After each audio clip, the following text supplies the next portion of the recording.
Ce soir, je vous emmène dans un voyage tout en douceur et en découverte à travers les paysages apaisants du Japon. Fermez les yeux et imaginez un homme embarqué dans un rêve de longue date, s'envolant vers la terre des cerisiers en fleurs. De Tokyo trépidante aux paisibles montagnes du mont Fuji, il vivra des rencontres inattendues, des moments de sérénité et des instants de contemplation qui apaiseront votre esprit. Laissez-vous guider, étape par étape, dans cette aventure tranquille, parfaite, pour vous accompagner vers un sommeil réparateur. Je me souviens encore du moment où je suis monté dans l'avion, prêt à réaliser un rêve de longue date, visiter le Japon. J'ai eu la chance d'avoir une place près du hublot, l'endroit idéal pour observer les nuages et réfléchir à ceux qui m'attendaient.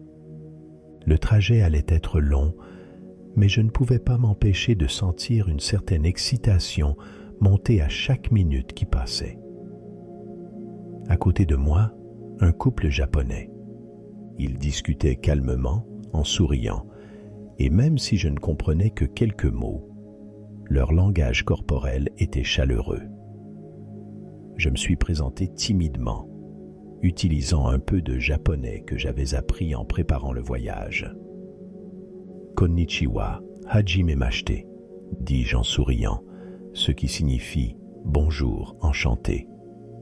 Ils me répondirent avec un sourire et un « hajimemashite » également, suivi d'une conversation que je n'ai pas tout à fait saisie. Mais ils étaient gentils, et cela suffit à me mettre à l'aise. L'avion décolla, et à travers le hublot, je voyais la terre s'éloigner doucement. J'ai ouvert mon petit dictionnaire de poche japonais-français, décidé à profiter du temps pour réviser quelques expressions utiles. Mon esprit vagabondait déjà dans les rues animées de Tokyo, dans la paix des temples et dans l'infinité des paysages que j'allais bientôt découvrir.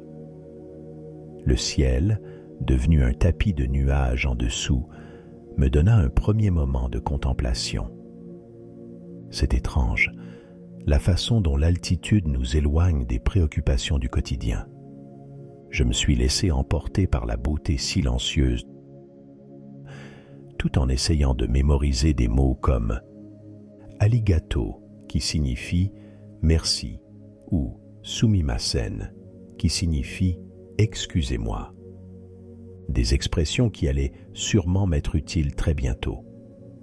Je savais que Tokyo allait être mon premier arrêt, mais une partie de moi aspirait déjà à la tranquillité. J'avais prévu de ne pas m'attarder dans la ville après ma première nuit. Une fois le jet-lag dissipé, je comptais me rendre dans un endroit plus calme, peut-être Kyoto ou même plus loin, vers les montagnes.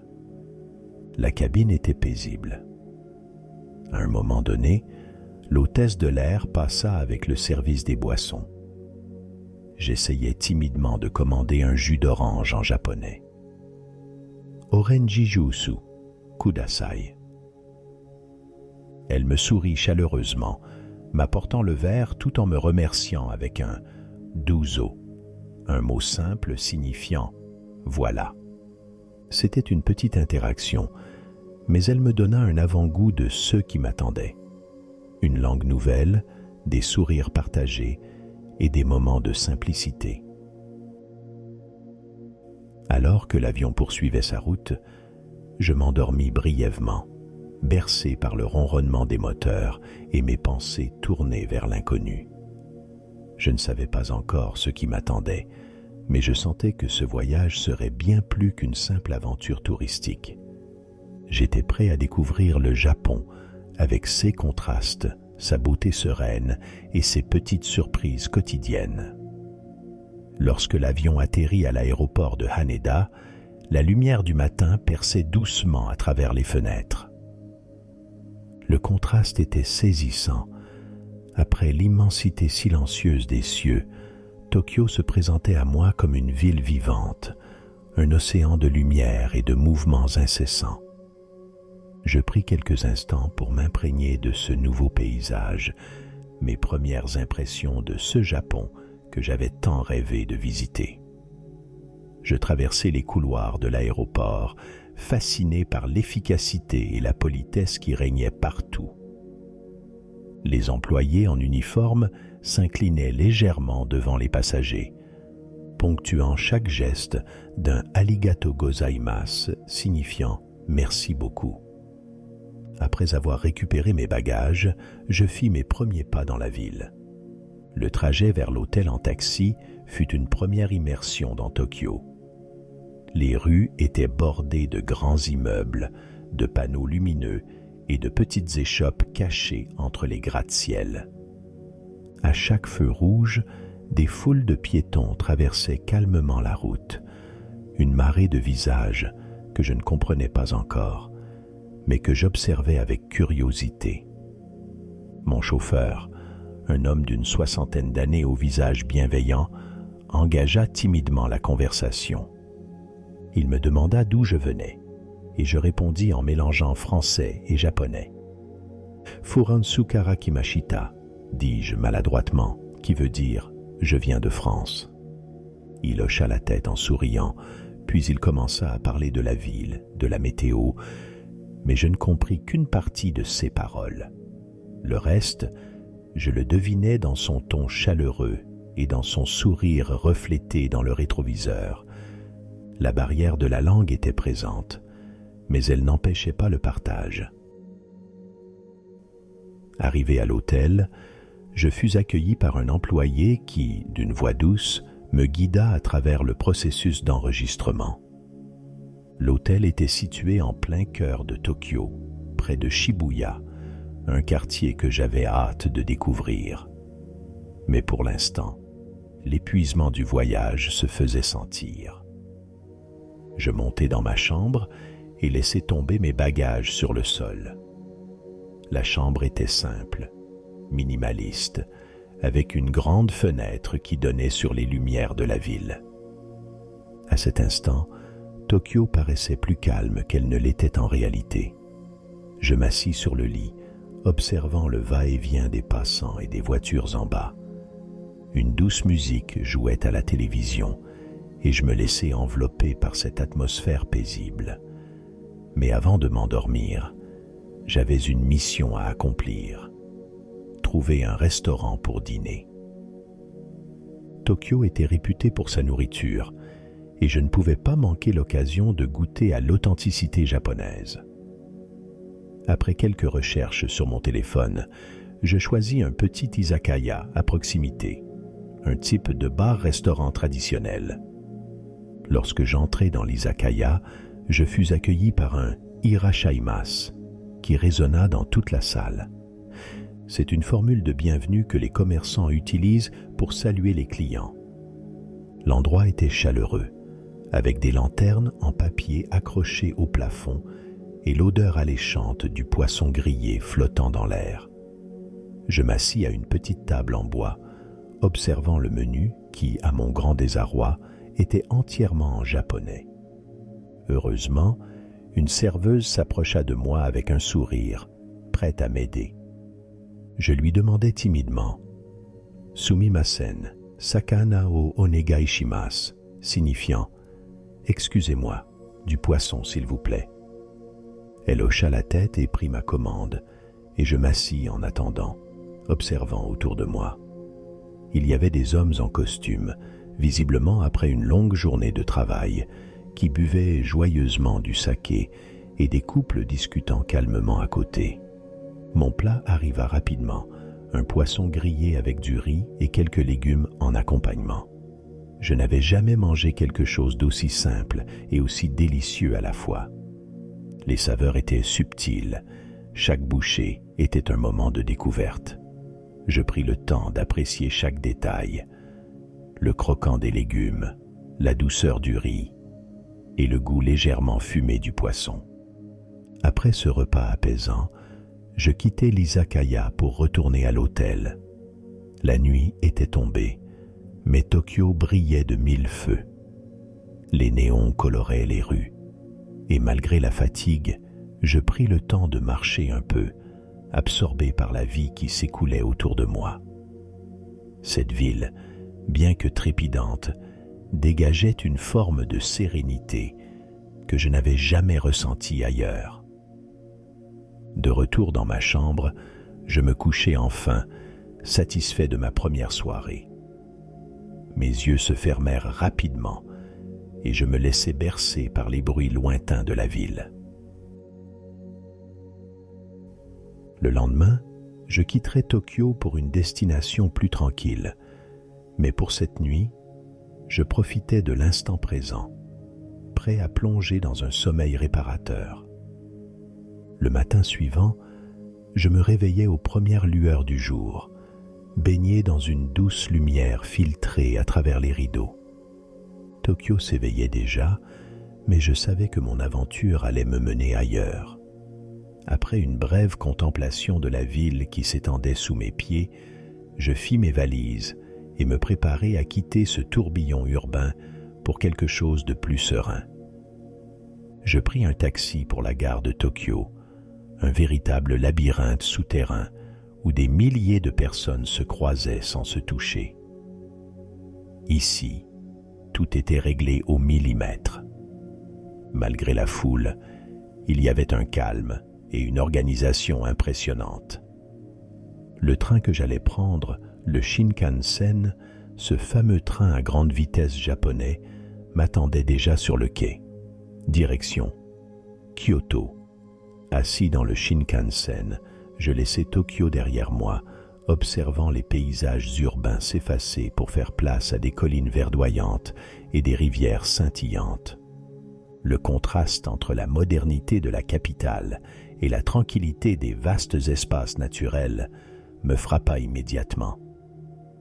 C'était comme passer d'un monde hyperactif à un autre, paisible et silencieux, en l'espace de quelques minutes.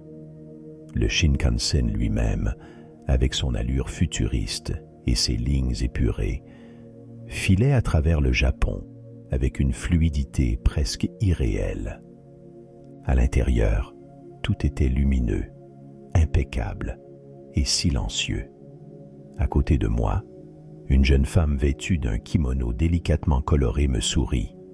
« Nihongo wa muzukashi desu ne ?» Ce qui signifie « le japonais est difficile, n'est-ce pas ?» dit-elle en riant légèrement, remarquant probablement mes hésitations. Je lui rendis son sourire. « Hai totemo muzukashi » ce qui signifie « oui, très difficile », répondis-je. Elle hocha la tête, amusée, puis le silence retomba doucement entre nous. Alors que nous traversions les rizières et les villages traditionnels, je ressentais une paix profonde. À l'approche de Kyoto, cette sensation de calme et de beauté ne faisait que grandir. C'était exactement ce que j'avais espéré trouver ici. Lorsque je descendis du train, je fus immédiatement frappé par l'atmosphère différente. Kyoto n'était pas aussi bruyante ou électrique que Tokyo. Ici, tout semblait couler doucement, comme une rivière tranquille. Les rues étaient bordées de maisons traditionnelles, et au loin, des collines verdoyantes se dessinaient à l'horizon. Mon hôtel, une petite auberge traditionnelle, se trouvait non loin de la gare. J'y arrivai en fin de matinée, accueilli par un vieil homme vêtu d'un kimono. Il m'invita à laisser mes chaussures à l'entrée, comme le veut la coutume, avant de me montrer ma chambre, un tatami où je pourrais dormir sur un futon. Tout était simple, mais cette simplicité dégageait une forme de sérénité que je n'avais jamais ressentie auparavant. Une fois installé, je décidai de sortir explorer la ville. Mon premier arrêt fut le Kinkakuji, le célèbre pavillon d'or. En arrivant sur place, je fus ébloui par la beauté du lieu. Le pavillon, couvert de feuilles d'or, se reflétait parfaitement dans le lac qui l'entourait, créant une vision presque irréelle. Le calme régnait, et je pris un moment pour m'asseoir près de l'eau, simplement pour contempler. Ce genre de beauté silencieuse me faisait oublier le temps. Je me suis souvenu qu'un ami m'avait parlé d'une légende liée au Kinkakuji. On dit que si tu jettes une pièce dans l'eau et qu'elle atteint une certaine pierre au fond du lac, tu recevras une bénédiction. J'ai donc fouillé dans ma poche, trouvé une petite pièce et sans réfléchir, je l'ai lancée. Elle a rebondi une fois sur la surface, puis s'est enfoncée doucement dans l'eau, disparaissant dans les reflets dorés. Est-ce qu'elle a touché la fameuse pierre? Je n'en sais rien, mais ce petit geste m'a donné le sourire. Un peu plus tard dans l'après-midi, je me rendis dans une petite échoppe pour goûter à une autre spécialité locale, l'okonomiyaki, une sorte de crêpe japonaise garnie de légumes, de viande ou de fruits de mer. J'entrai dans le petit restaurant et fus accueilli une nouvelle fois par un « irashaimasu » retentissant. Ce petit rituel de bienvenue, que j'avais maintenant entendu plusieurs fois, me faisait sourire à chaque fois. J'étais de plus en plus à l'aise avec ces habitudes japonaises. Je commandai en japonais cette fois, avec un peu plus d'assurance. Okonomiyaki o onegai shimasu, qui signifie « Je voudrais un okonomiyaki, s'il vous plaît ». Le chef, un homme enjoué dans la quarantaine, prépara le plat devant moi sur une plaque chauffante, me laissant admirer la technique et l'habileté de ses gestes. Une odeur délicieuse monta, et lorsque l'assiette arriva devant moi, je n'attendis pas une seconde de plus pour plonger dans cette nouvelle découverte culinaire. Chaque bouchée était un mélange de textures, de saveurs salées et légèrement sucrées. C'était un vrai délice.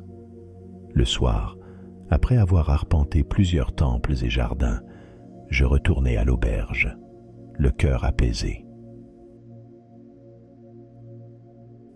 De retour dans ma chambre, allongé sur mon futon, je repensais à cette journée riche en découvertes. Kyoto m'avait déjà offert un autre visage du Japon, plus paisible, plus ancré dans la tradition. Et alors que mes paupières s'alourdissaient, bercées par les bruits lointains de la ville, je savais que le lendemain apporterait encore son lot de surprises. Demain, je comptais partir pour une région plus reculée, à la recherche de ces moments de solitude que j'apprécie tant.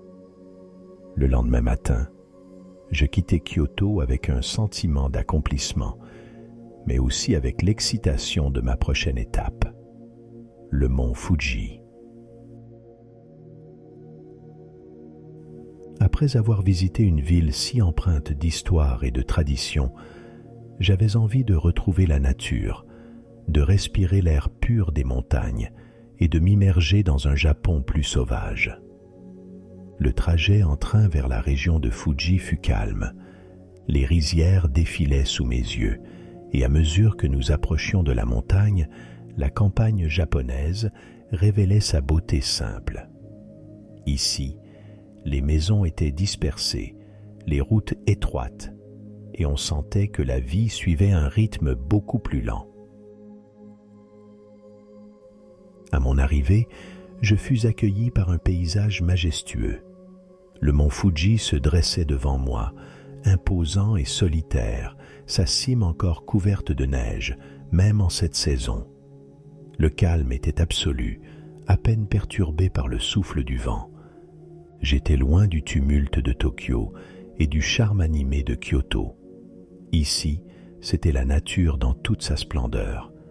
J'avais réservé une nuit dans un ryokan, une auberge traditionnelle nichée au pied du mont. Lorsque j'arrivai, l'aubergiste, une vieille femme souriante, m'accueillit chaleureusement. « Yokoso » me dit-elle en m'invitant à entrer, qui signifie « bienvenue ». L'intérieur était simple, mais confortable.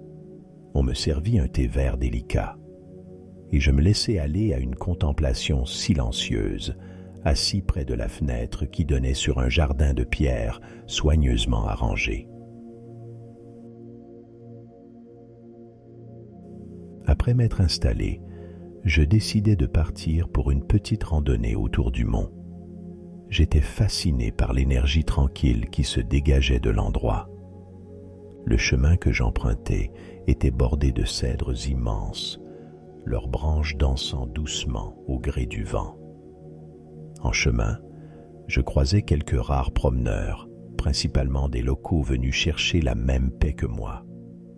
En avançant, je tombais sur un petit sanctuaire caché au milieu de la forêt. Il était modeste, presque oublié, avec une petite cloche et des torii, ces célèbres portails rouges, entourant l'entrée. Curieux, je m'approchai et trouvai un vieil homme, assis en tailleur, semblant méditer devant le sanctuaire. Son visage était marqué par les années, mais son regard brillait d'une sagesse tranquille. Je m'assis non loin de lui, dans un silence respectueux. Après un moment, il se tourna vers moi et m'adressa quelques mots en japonais que je ne comprenais pas totalement, mais je sentis qu'il voulait partager quelque chose.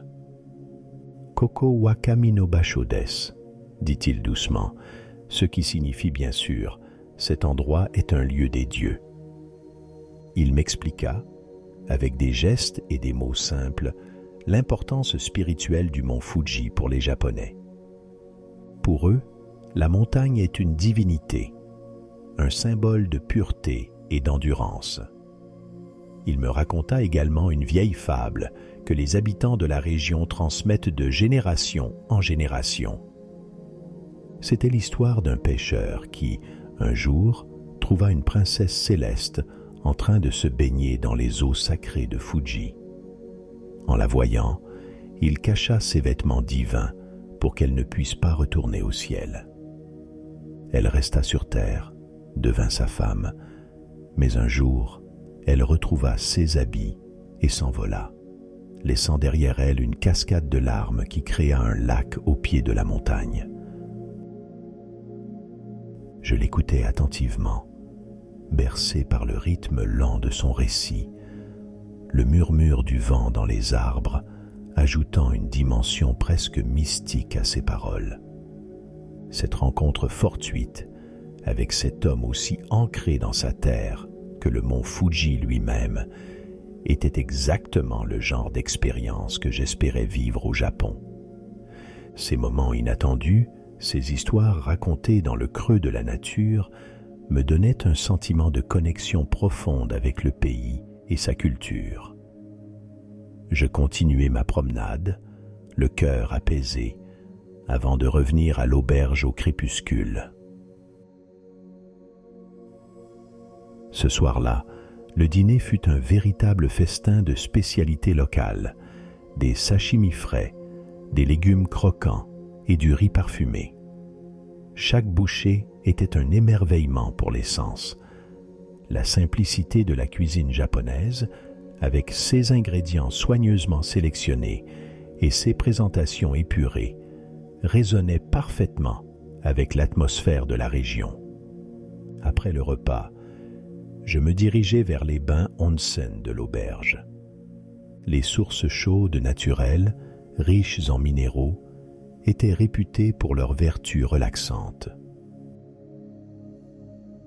Plongé dans l'eau chaude, avec une vue imprenable sur le mont Fuji sous la lumière des étoiles, je ressentis une sérénité totale. C'était comme si tout le poids du voyage, de la fatigue, s'était évaporé. Il n'y avait plus que le moment présent, le silence et la nature environnante. Je restai longtemps dans l'onsen, savourant chaque seconde de cet instant suspendu dans le temps. Les bains chauds et la fraîcheur de la nuit formaient un contraste parfait, me laissant dans un état de relaxation profonde. Peu à peu, mes pensées s'estompaient et je laissai place à une méditation silencieuse. Ce soir-là, alors que je me retirais dans ma chambre, je pris un dernier moment pour écrire quelques mots dans mon carnet de voyage, décrivant la beauté de ce jour. Le Japon me surprenait à chaque étape, et je savais que mon périple n'était pas terminé. Il y avait encore tant à découvrir, tant à vivre, et tant de moments qui allaient, je l'espérais, continuer à m'apporter paix et émerveillement. Je m'endormis rapidement, le corps reposé, l'esprit apaisé. Demain, une nouvelle étape m'attendait, mais pour l'instant, je me laissais bercer par le murmure du vent et le souvenir des paroles du vieil homme. Le lendemain, je me réveillais au son apaisant des oiseaux. Une brise légère traversant les fenêtres en papier de riz de ma chambre. Après un dernier regard sur le majestueux mont Fuji, je quittais le ryokan avec un sentiment de gratitude pour la paix et le calme que cet endroit m'avait offert. Mon plan pour la journée était simple: explorer les villages aux alentours et continuer ma découverte du Japon rural. Je pris un petit bus local qui serpentait à travers les collines verdoyantes et les rizières étendues. Le paysage me semblait figé dans le temps, loin de l'agitation des grandes villes. En descendant du bus dans un petit village, je fus immédiatement frappé par la tranquillité qui régnait. Il n'y avait presque personne dans les rues, hormis quelques agriculteurs qui travaillaient dans les champs. La vie ici semblait simple, centrée autour de la terre et des saisons. Un peu plus loin, je remarquai un homme en train de dessiner sur une table en bois, à l'ombre d'un grand cerisier. Curieux, je m'approchai pour mieux voir. C'était un mangaka, un dessinateur de manga, travaillant avec concentration sur ses planches. Il portait un chapeau de paille et des lunettes rondes qui lui donnaient un air légèrement excentrique. Sans vouloir le déranger, je m'arrêtai à une distance respectueuse, fasciné par ses mouvements précis et rapides. Il leva les yeux, me remarqua, puis sourit. « Konnichiwa », dit-il d'une voix douce. Je répondis en écho, et il m'invita à m'asseoir près de lui. « Vous êtes mangaka » demandai-je en français, espérant qu'il comprendrait. À ma surprise, il acquiesça et répondit en japonais, m'expliquant qu'il travaillait sur une série inspirée par les yokai, ce qui signifie « créatures surnaturelles » dans le folklore japonais. Je m'attendais à voir des créatures exagérées, typiques des mangas, mais quand il ouvrit son carnet, je fus surpris. Les dessins étaient d'une finesse incroyable. Il me montra un kitsune, ce qui signifie renard à 9 queues, dessiné avec une beauté simple et délicate, comme sorti de la nature elle-même. Rien de musclé ou de caricatural, mais une créature mystérieuse et élégante. « Yokai » répétai-je, intrigué. Il m'expliqua qu'en plus de s'occuper de ces terres, le dessin était sa passion. Ses croquis, loin des créatures démesurées que je m'attendais à voir, étaient un hommage à la beauté tranquille du Japon. Avant de partir, il me donna une esquisse de kitsune en souvenir. C'était comme si, à travers ses œuvres, la nature m'avait offert un fragment de sa magie. Il me montra ses champs de riz, m'expliquant avec patience le cycle de la récolte et l'importance de la nature dans la vie quotidienne des agriculteurs japonais. Kome, signifiant le riz, dit-il en me désignant les plants, tout en me montrant comment ils étaient cultivés avec une précision millénaire. L'homme, bien que peu bavard, me transmit une forme de sagesse à travers ses gestes et son lien intime avec la terre. Il me proposa de goûter à un bol de riz fraîchement préparé par sa femme. Ce riz, cuit à la perfection, était bien plus qu'un simple aliment de base. Chaque grain semblait imprégné d'une histoire, d'un savoir-faire ancestral que cette famille perpétuait. Je passai une grande partie de l'après-midi avec eux, à observer leur travail et à échanger des sourires et des mots simples. Une forme de compréhension se tissait entre nous, au-delà de la langue, au-delà des mots. Ici, dans ce coin reculé du Japon, la barrière linguistique devenait presque secondaire, remplacée par une communication plus profonde, celle du cœur. En fin de journée, après avoir chaleureusement remercié la famille, je pris le chemin du retour, les bras chargés de petits souvenirs, dont une poignée de riz que le fermier m'avait offerte en guise de porte-bonheur. Le ciel, qui avait été clair jusque-là, commençait à se couvrir de nuages sombres, et une légère brise s'éleva. Je marchais vers la petite gare du village, prêt à repartir vers Tokyo pour la dernière étape de mon voyage. Alors que je m'approchais de la gare, les premières gouttes de pluie commencèrent à tomber, d'abord timides, puis plus régulières.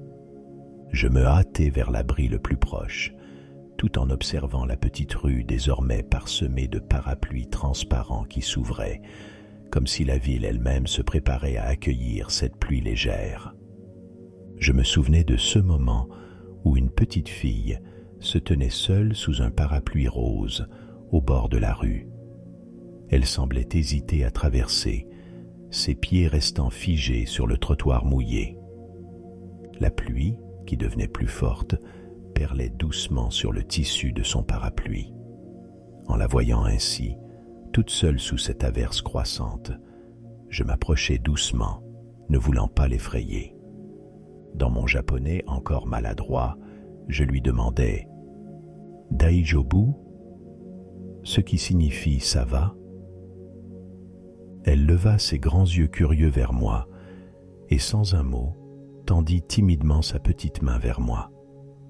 Un simple geste qui ne demandait aucune traduction. Sans dire un mot de plus, je lui pris la main et l'accompagnai de l'autre côté de la rue, un sourire aux lèvres. Je pensais qu'elle me lâcherait la main après avoir traversé, mais elle continua d'avancer, ses petits doigts serrant les miens jusqu'au bout de la rue, où sa mère semblait soulagée de la voir. Elle me remercia chaleureusement avec un « arigato gozaimasu » et je repartis vers la gare, le cœur léger, sous la pluie fine. Cette petite rencontre fut la parfaite conclusion de ma journée. Une simple main tendue, un geste universel de bienveillance. Le Japon, avec toute sa complexité, ses traditions et ses mystères, révélait aussi sa simplicité dans les petites interactions du quotidien. Je montais dans le train, contemplant le paysage défilant sous la pluie, mes pensées dérivant vers la beauté de ces instants inattendus.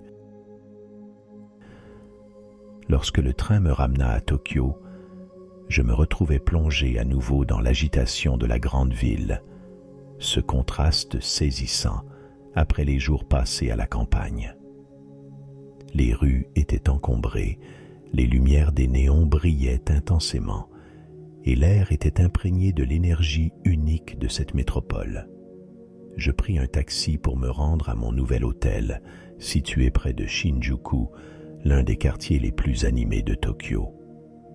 En observant la ville défiler à travers la vitre, je me laissais envahir par ce mélange de sensations. D'un côté, l'excitation de retrouver cette atmosphère vibrante, et de l'autre, la nostalgie du calme que j'avais quitté au pied du mont Fuji. Mon hôtel cette fois-ci était moderne, un contraste frappant avec le ryokan traditionnel où j'avais séjourné auparavant. Le hall était immense, avec de grandes baies vitrées qui donnaient une vue imprenable sur la ville illuminée. Après m'être installé dans ma chambre, je décidai de partir explorer Shinjuku, l'un des quartiers emblématiques de Tokyo. En sortant dans la rue, je fus immédiatement frappé par la marée humaine qui inondait les trottoirs. Shinjuku était une véritable fourmilière où se mêlaient touristes, hommes d'affaires et locaux. Les sons des voitures, les conversations et les publicités projetées sur des écrans géants formaient une symphonie urbaine envoûtante.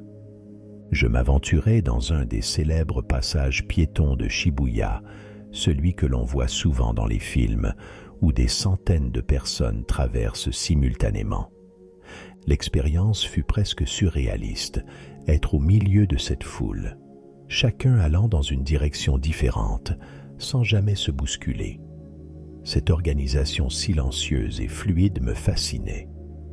En me promenant dans les petites ruelles derrière les gratte-ciel, je découvris un autre visage de Tokyo.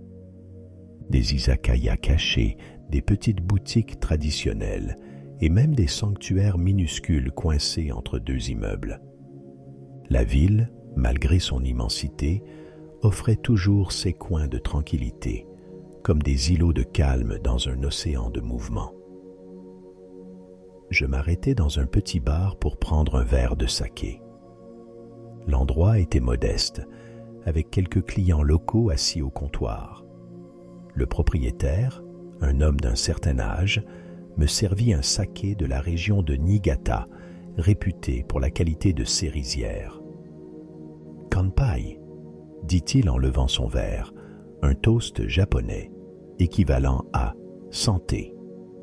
Je me retrouvais à discuter avec lui, mélangeant anglais, japonais et gestes pour me faire comprendre. Il me raconta qu'il tenait ce bar depuis plus de 20 ans et que malgré les changements rapides de la ville, son établissement était resté inchangé. Il me parla de la vie à Tokyo, du rythme effréné que la ville impose parfois à ses habitants, mais aussi de la résilience des Tokyoïtes, capables de trouver des moments de paix même au cœur de la ville.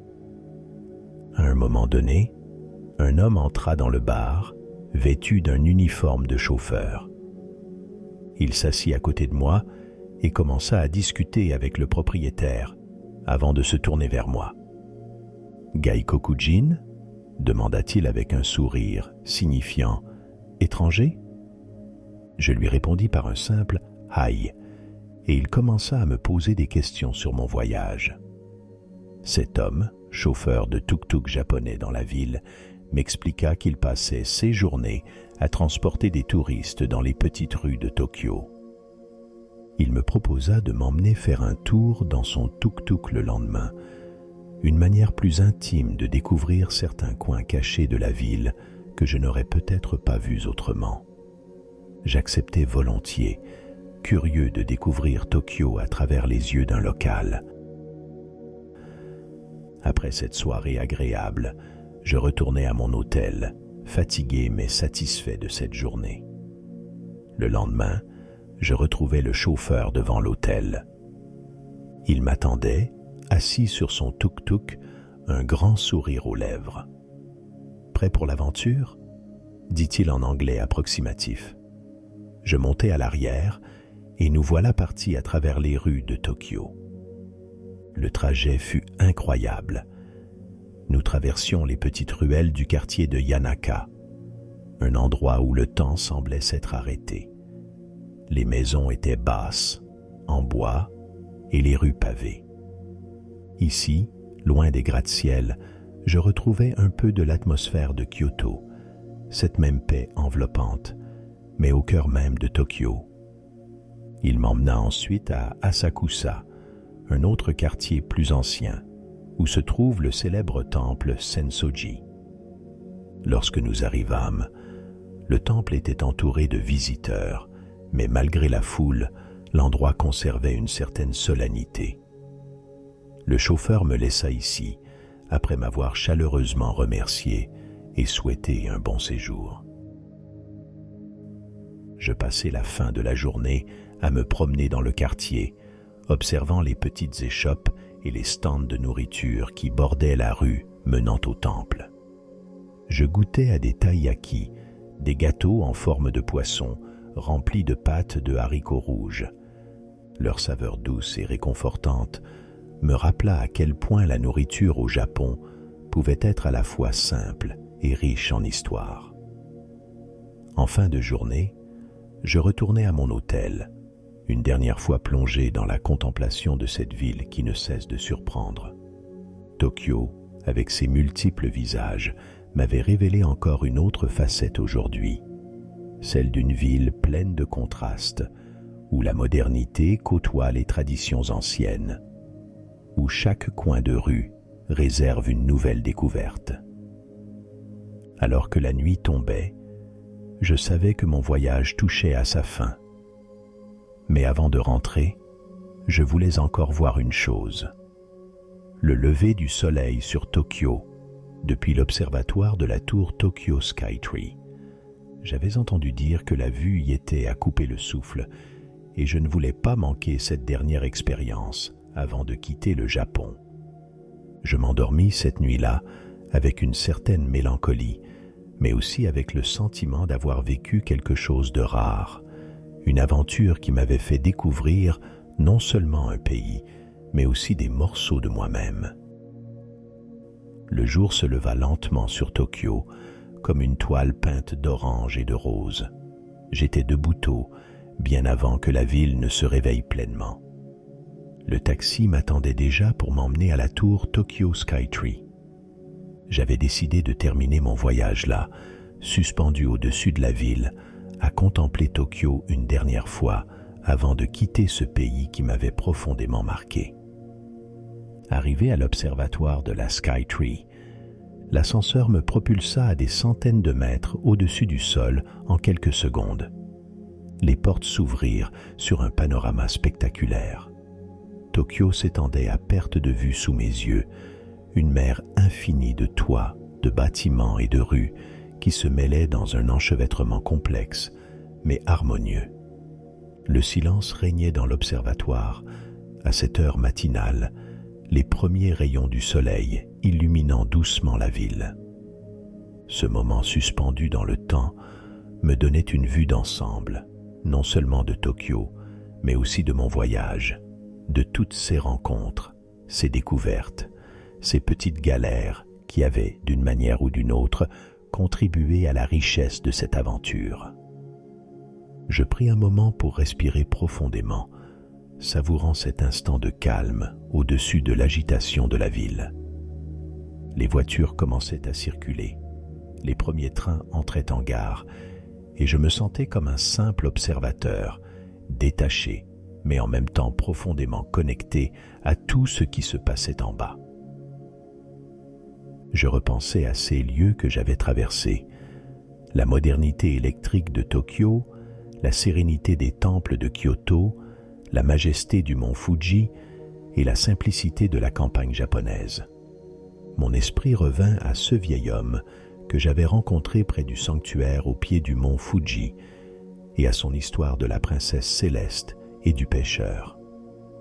C'était une fable ancienne, mais elle résonnait encore en moi. Je compris à ce moment que mon voyage, tout comme cette histoire, était une rencontre éphémère avec un autre monde, une parenthèse entre mon quotidien et quelque chose de plus vaste, de plus mystérieux. Je me suis approché du bord de l'observatoire, les mains appuyées sur la rambarde, et j'ai chuchoté un « arigato », non seulement pour le Japon, mais pour tout ce qu'il m'avait offert. J'avais l'impression de m'être laissé porter par le pays, comme une feuille emportée par le vent, flottant d'une rencontre à une autre, sans vraiment savoir où tout cela me mènerait, mais avec la certitude que chacune de ces expériences me resterait gravée à jamais. En redescendant de la Skytree, je fis un dernier tour dans les rues de Tokyo. Les premiers commerces ouvraient, les employés des combini, épiceries, balayaient devant leurs portes, et la ville commençait à s'animer doucement. Je m'arrêtai dans un petit café pour savourer un dernier petit déjeuner japonais. Un simple bol de miso, du riz et quelques légumes marinés. Ce repas, humble mais réconfortant, semblait symboliser tout ce que j'avais appris ici. L'importance des choses simples, de la lenteur, du détail.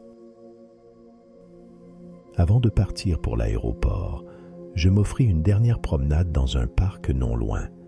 Je m'assis sur un banc, observant les cerisiers dont quelques fleurs commençaient à éclore, annonçant le début du printemps.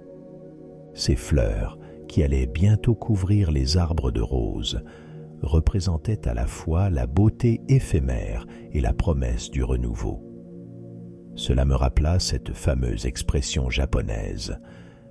Mono no aware, la sensibilité aux choses, la prise de conscience que la beauté réside dans l'impermanence. En regardant ces fleurs, je ne pouvais m'empêcher de penser que mon voyage au Japon était comme ces fleurs de cerisier. Éphémère mais profondément beau, un moment de grâce qui ne durerait pas éternellement, mais qui laisserait un souvenir durable. Finalement, je pris un taxi pour l'aéroport. Le chauffeur, un homme calme dans la quarantaine, me demanda si mon séjour avait été agréable. Je lui répondis avec un sourire et un simple « Hai, totemo tanoshikatta desu » qui signifiait « Oui, c'était vraiment agréable ». Nous échangeâmes quelques mots pendant le trajet et je me retrouvai à expliquer ce que j'avais aimé le plus. La nourriture, les gens, la nature. Mais surtout, j'essayais de lui faire comprendre à quel point chaque détail comptait, que ce soit le goût d'un plat, la courbure d'un temple ou le sourire d'un inconnu. À l'aéroport, alors que je franchissais les contrôles de sécurité, je me tournai une dernière fois vers la ville. Mon cœur était léger, mais je savais que je partais avec bien plus que des souvenirs. Ce voyage avait laissé une empreinte en moi, une trace indélébile qui continuerait à me nourrir bien après mon retour. Alors que l'avion décollait, je regardais une dernière fois par le hublot. Le Japon s'éloignait peu à peu, disparaissant sous un voile de nuages, mais une partie de lui resterait toujours avec moi, ancrée dans mes souvenirs et dans les petites leçons de vie que j'y avais apprises. Ce voyage, je le savais, ne serait pas mon dernier. Le Japon m'avait offert une part de son âme, et je reviendrai sans doute un jour pour en découvrir encore plus. Et ainsi, avec la douceur du souvenir, je fermai les yeux, me laissant doucement glisser dans un sommeil apaisant, bercé par le ronronnement des moteurs et les images de ce pays lointain qui avait tant à offrir.